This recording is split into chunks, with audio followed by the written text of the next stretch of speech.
ಈ ಥರ ಫ್ರೆಶ್ ಆಗಿ ನೀರು ಕುಡಿದಾಗ ನೆಮ್ಮದಿಯಾಗಿ ಕೋಳಿಗಳಿಗೆ ಯಾವುದೇ ರೀತಿ ರೋಗಗಳಾಗಲಿ ಯಾವುದು ಬರಲ್ಲ. ಇನ್ನು ಕೆಲವರು ಯಾವ ಥರ ಅಂತಂದರೆ ಒಂದಿನ ಡ್ರಿಂಕರಲ್ಲಿ ನೀರು ಹಿಡಿದ್ಬಿಟ್ಟು 3 ದಿನ ನೀರು ಮಡಗ್ತಾರೆ.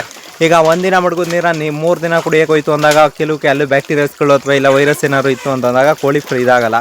ಮತ್ತು ಡ್ರಿಂಕರ್ಗಳೇನಾದ್ರು ಇತ್ತು ಅಂದರೆ ಇಲ್ಲಿ ಕಾಣಿಸ್ತಿದೆ ನೋಡಿ, ರೆಡ್ ಡ್ರಿಂಕರ್ಗಳೇ ನಿಮ್ಮ ಹತ್ರ ಏನಾದ್ರು ಇತ್ತು ಅಂದರೆ ಡ್ರಿಂಕರ್ಗಳಿಗೆ ಫಸ್ಟು ಕ್ಲೀನ್ ಮಾಡ್ಕೊಳ್ಳಿ. ಅಂದರೆ ಒಂದು 2 ಡೇಸ್ಗಾರು ಒಂದು ಸತಿನಾದರೂ ಕ್ಲೀನ್ ಮಾಡಲೇಬೇಕು. ನೀವು ಬಿಡು ಅವೇನಾಗುತ್ತೆ ನಾಟಿ ಕೋಳಿಗಳಿಗೆ ಅಂತ ಸುಮ್ಮನಾಗೋದಲ್ಲ. ಮತ್ತು ಕಲ್ಲು ತಿಂದರೂ ಕರಗಿಸ್ಕೊತವೇನೋ ಕೋಳಿಗಳಿವೆಲ್ಲ, ಓಕೆ ಒಪ್ಕೊಳ್ಳೋಣ. ಬಟ್ ಆದರೆ ಏನಪ್ಪ ಅಂತಂದರೆ ವೈರಸ್ಸು ಆ ಮೊದಲಿನ ಥರ ಇಲ್ಲ. ಅಂದರೆ ಮೊದಲು ಏನೋ ಆರಾಮಾಗಿ ಯಾವುದಾದ್ರೂ ಒಂದು ಔಷಧಿ ಹಾಕ್ಕೊಂಡು ನೀಟಾಗಿ ಸಾಕೋತಿದ್ರು.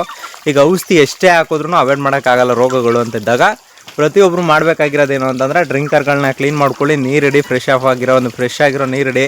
ಮತ್ತು ನಿಮಗೆ 15 ದಿನಕ್ಕೆ ಒಂದ್ಸಲಿ ಆದರೆ ಬೆಳ್ಳುಳ್ಳಿ ಪೇಸ್ಟು ಮತ್ತು ಶುಂಠಿನ ಆಡಿಸ್ಕೊಂಡು ನೀರೊಳಗಡೆ ಹಾಕ್ಬಿಡಿ. ಅಂದರೆ ಆದರೆ ಅಂತೆಲ್ಲ ಕಡ್ಡಾಯವಾಗಿ ಮಾಡಲೇಬೇಕು. ಯಾಕಂತಂದರೆ ನಿಮ್ಗೆ ರೋಗ ಲಕ್ಷಣಗಳು ಅವಾಯ್ಡ್ ಮಾಡಬೇಕು. ಮತ್ತು ಕೋಳಿಗಳು ನೈಸರ್ಗಿಕವಾಗಿ ಚೆನ್ನಾಗಿ ಬರಬೇಕು, ನ್ಯಾಚುರಲಾಗಿ ಏನಾದಿತ್ತು ಅಂದಾಗ ನೀವು ಪ್ರತಿಯೊಬ್ಬರು ಮಾಡಲೇಬೇಕಾಗುತ್ತೆ.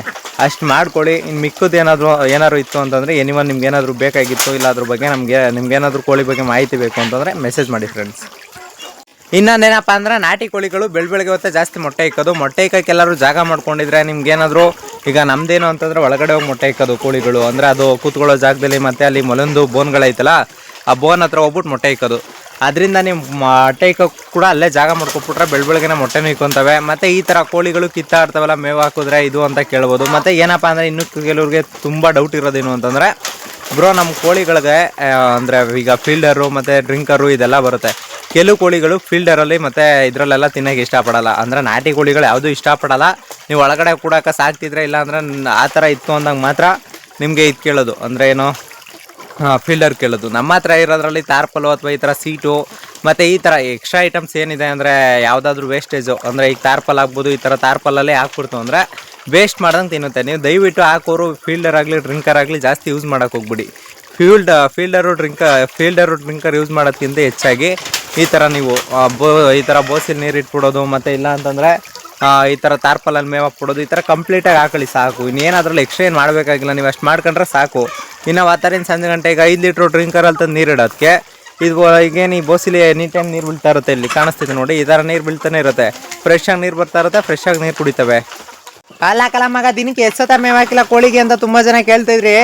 ಅದ್ರಲ್ಲಿ ಏನು ಅಂತಂದರೆ ಮೇವು ಹಾಕೋದು ಅಂತ ಬಂದಾಗ ನಾಟಿ ಕೋಳಿಗಳಿಗೆ ಏನು ಮೇವೇ ನಾವು ಬೈಲ್ಬಿಟ್ಟಿರೋದ್ರಿಂದ ಜಾಸ್ತಿ ಮೇವೇನು ಕೇಳೋದಿಲ್ಲ. ಆದರೂ ಏನಪ್ಪ ಅಂತಂದರೆ ಬೆಳಗ್ಗೆ ಹೊತ್ತು ನಾವು ಕೋಳಿ ಬಿಡ್ತೀವಿ ನೋಡಿ, ಹಿಂಗೆ ಕೋಳಿ ಹೊತ್ತಂತೆ ಬಿಟ್ಟಾಗ ಇಲ್ಲ ಒಂದು 6 ಗಂಟೆ 7 ಗಂಟೆ ಹಿಂಗೆ ಕೋಳಿ ಬಿಟ್ಟಾಗ ನೀವು ಮಾಡಬೇಕಾಗಿರೋದೇನು ಅಂತಂದರೆ ಕೋಳಿಗಳಿಗೆ ಮೇವು ಹಾಕ್ಬಿಡ್ಬೇಕು. ಯಾಕಂತಂದರೆ ಇಷ್ಟಪಟ್ಟು ತಿನ್ನುವಂಥದ್ದು ಬೆಳಗ್ಗೆ ಹೊತ್ತು. ಇಲ್ಲಿ ಕಾಣಿಸ್ತಿದೆ ನೋಡಿ ಕೋಳಿಗಳು ಎಷ್ಟು ಚೆನ್ನಾಗಿ ಮೈತೈತೆ ಅಂತ. ನೀವು ಭತ್ತ, ರಾಗಿ ಮತ್ತು ಇಲ್ಲ ಜೋಳದ ನುಚ್ಚು ಏನಾದರೂ ಮಡಿಕೊಂಡಿದ್ರೆ ನೀವು ಬೆಳಗ್ಗೆ ಹೊತ್ತು ಅಂದರೆ ನಾಟಿ ಕೋಳಿಗೆ ಪೀಡ್ಸ್ ಹಾಕಬೇಕು ಅದು ಇದು ಅಂತ ಏನಿಲ್ಲ. ಪೀಡ್ಸ್ ಹಾಕಿದ್ರೆ ನ್ಯಾಚುರಲಾಗಿ ಬರಲ್ಲ ಅಂತಾರೆ, ಗೊತ್ತಿಲ್ಲ ನನಗಂತೂ. ನಾವಂತೂ ಪೀಡ್ಸ್ ಹಾಕಲ್ಲ. ಇಲ್ಲಿ ಕಾಣಿಸ್ತಿದೆ ನೋಡಿ, ಭತ್ತ, ರಾಗಿ ಮತ್ತು ಈ ಥರ ಏನೇ ಇದ್ರೂ, ಭತ್ತ, ರಾಗಿ, ನವಣೆ ಮತ್ತು ಜೋಳ ಈ ಥರ ಏನೇ ಇದ್ರೂ ನೀವು ಬೆಳಗ್ಗೆ ಹೊತ್ತು ಅಂದರೆ ಒಂದು 6 ಗಂಟೆಯಿಂದ 7 ಗಂಟೆ ಒಳಗಡೆ ಈ ಥರ ಮೇವು ಹಾಕ್ಬಿಟ್ರೆ ನಿಮ್ಗೆ ಬೇಗ ಮೇಯ್ಕೊಂಡು ಆಮೇಲೆ ಇನ್ನು ಏನು ಮಾಡ್ಕೊತವೆ ಅಂದರೆ ಆರಾಮಾಗಿ ಕೂತ್ಕೊಳ್ಳೋದು, ಇಲ್ಲ ಅಂತಂದರೆ ಬೈಲಲ್ಲೋ ಮೇಯೋದು ಮತ್ತು ಇದೆಲ್ಲ ಮಾಡ್ಕೊಬರುತ್ತೆ. ಅದಕ್ಕೋಸ್ಕರ ಏನು ಮಾಡಿ ಅಂತಂದರೆ ಬೆಳಗ್ಗೆ ಹೊತ್ತು ಬಿಡೋಕ್ಕೂ ಮುಂಚೆನೇ, ಅಂದರೆ ನೀವು ಬೆಳಗ್ಗೆ ಹೊತ್ತು ಬಿಡ್ತೀರಲ್ಲ ಆ ಟೈಮಲ್ಲಿ ಅಂದರೆ ನೀರು ಮೇವು ಎಲ್ಲ ಕಂಪ್ಲೀಟಾಗಿ ಕೊಟ್ಬಿಟ್ರೆ ನಾಟಿ ಕೋಳಿ ಕೆಲಸ ಏನು ಅಷ್ಟೊಂದು ಆಲ್ಮೋಸ್ಟ್ ಇರೋಲ್ಲ ನಿಮಗೆ. ಬಟ್ ಅದಕ್ಕೋಸ್ಕರ ಈಗ ಬೆಳಗ್ಗೆ ಹೊತ್ತು ಇಷ್ಟೊತ್ತಿಗೆ ಮೇವು ಹಾಕಬಿಡಿ.